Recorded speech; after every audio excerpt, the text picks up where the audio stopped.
So we are right in the heart of the club championship season, and all our club championship coverage and Off the Ball is with thanks to AIB, proud sponsors of the football, hurling and camogie All-Ireland Club Championships. You can check out #TheToughest for more details. I'm delighted to be joined on the line by a man who's had a very good week, Conor Lehane, the Cork and Midleton hurler and man of the match in the Cork Senior Hurling Final at the weekend. How are you keeping, Conor?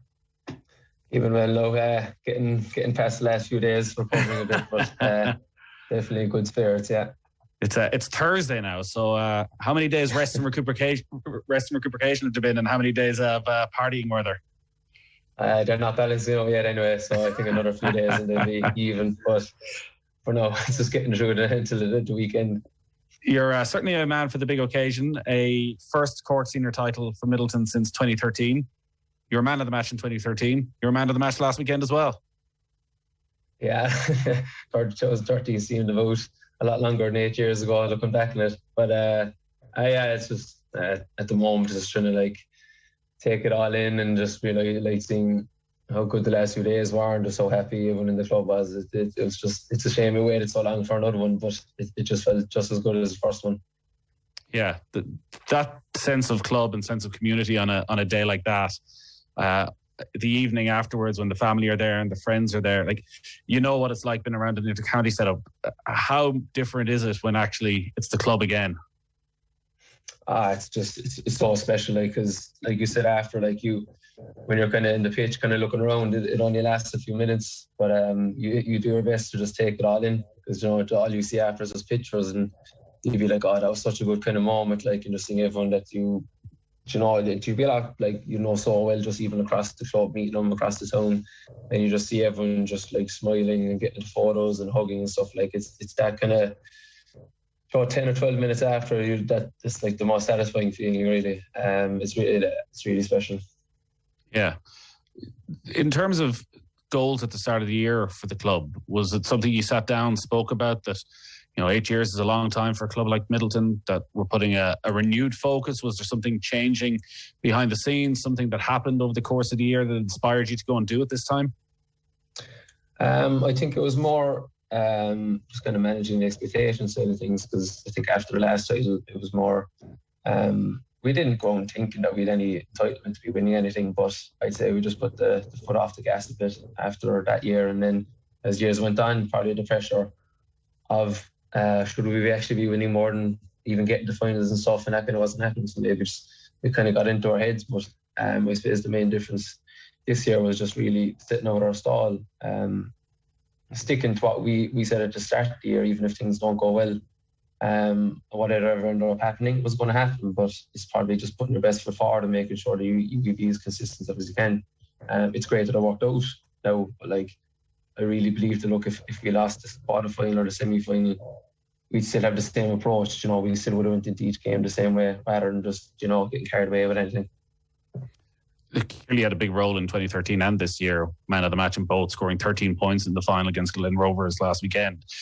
But your role around the team, how different is it now compared to back in 2013? You're heading for 30 now. You were just a young lad the last time. Yeah. Do you feel a different sense of what you need to do in that dressing room compared to 8 years ago? I said definitely probably just more talking, really, or feeling that you've the right to talk, I suppose, because you've just been maybe a bit older than a lot of lads on it. Not the right to talk, but just that you're more confident and more comfortable, probably, maybe having a bit more of a voice, because in 2013 I was 21, so Joe wouldn't have been as vocal. Maybe that would have been the difference between the two. Just kind of kept myself that way, but this year was just more vocal around making sure that whatever needed to be said was said, but that went for every player, that if they had something to say that they could benefit, it was just making sure that they felt comfortable that they can say it too, rather than thinking just because you haven't been playing Midleton for a couple of years that you should just be quiet, that everyone has a say, everyone has something important to say, and it was just making sure that everyone was comfortable enough that they can say it without kind of feeling embarrassed or anything. Does being a bit more vocal come naturally, or is it something you've had to think about in your role within the squad and leaders you've played under, worked under, people you admire outside of hurling? I definitely to work on it. Wouldn't have been taught, because you also have the fear that what you're saying is just nonsense, and that it's not actually contributing, but like it's that everyone sees the game different. Everyone sees it from a different angle, whether or not if you're starting or not starting, like you'll be seeing the game a different way. If it's even lads that are, selectors or anything, or lads just helping out, like they're watching the game from a different angle. If they, like, a lot of people mightn't even play, but like they have excellent hurling brains. So like just knowing that if they had any input that was important, and I was thinking, like I said, just making sure everyone knew that, rather than just like listening to the fellow who's captain, even though that's just a title really at the end of the day. How different is the size of a brains trust in a club game compared to the inter-county game? You see now the huge backroom teams that seem to be around the inter-county team the whole time. How different is it when you go back to a club setup? Is it constantly trying to replicate what inter-county teams are doing? Or do the smart managers know there's a different way going about it, considering not every player in the club game, as committed as they might be, are quite at the level of an inter-county player, where there's probably a pretty high base standard? Well, it's definitely changed over the years. It's like every year you can see the club improving so much by even like the background staff, and the way you maybe the tactical side of things. Like it's obviously going to replicate as much as inter-county as you can, because you're just going to keep, and that's looked as probably a higher standard. But like the way even like you have meetings and stuff like that was probably a big thing that changed over the years. That like you might have a meeting at the end of training, but everyone's just after warming down. But it ended up turning into, you might have a meeting of a Saturday morning, or you'd have a proper meeting after or before training. I think that's the things. It was a big change over the last kind of 10 years of the club, and you can see clubs around the country, like the level of standard that's gone up has been crazy. Like, and it'll just keep getting like that too. Like, it'll just keep on improving. The club championship this year, obviously very different for you in that you weren't involved in the inter-county setup with Cork this year. Did you come into it a lot fresher, a lot hungrier? Did you feel mentally very different coming into club championship this year to previous seasons? It was just, look, you tackle the situation you're in, and you just try and do your best with it. It wasn't anything other than just making sure you're still going to apply yourself as best as you can, and make sure that it's either you're kind of all in or not in a way. But like, it's being able to know once training or match is over, it's put to the side, and again you go on and do whatever else needs to be done with it, with your normal life or your work life or anything. Like, it wasn't bring it with you everywhere you go kind of thing. It was, you leave it where it is, but when you're doing it, you give it your best. So that was kind of the mind frame really going into it. Are you good at that? Really. Are you good at going training, playing matches, and then once the match is done, leaving it? Definitely not with a long time. It's just more probably just calling yourself out if you ever started doing it. Being able to recognise it when it starts kind of creeping into other sides and be like, stop that now. Leave it where it is. It definitely wasn't the case for a while. It's how does it creep in? It's just like, let's say if the game didn't go well, or whether even it did go well, regardless, that like the next day. Obviously, if it's fresh after, like the next morning, you'd still kind of, whatever happened, it'd still be in your head. But it's just even bringing it into the next day in training, even not having like a cut-off point, and just be like, look, that's it, that happened. It's time to, drive on now and move on. Like, time's not going to stop. You're just going to have to keep moving forward. But it's just probably, if you see yourself getting cranky with your parents or your buddies or anything, that that, look, that's obviously still at you. Just make sure to call it out and see it for what it is, rather than just kind of leave it just going for the week and just cut it at source and then move on. And did you figure that out for yourself? Was that just a bit of maturity, or was that working with sports psychologists? How did that all come about? No, it's not like I haven't figured anything out. It was just more that, just being a bit more kind of maybe aware of the way your thoughts would go, more than anything. And just that probably, like you said, 29 with age, maybe that's what it's after doing. But I think that's all it was really. So what was the situation with Cork this year? Was it your choice to step away, or was it taken out of your hands? Well, taken out of my hands really. It wasn't something I planned for or anything like. But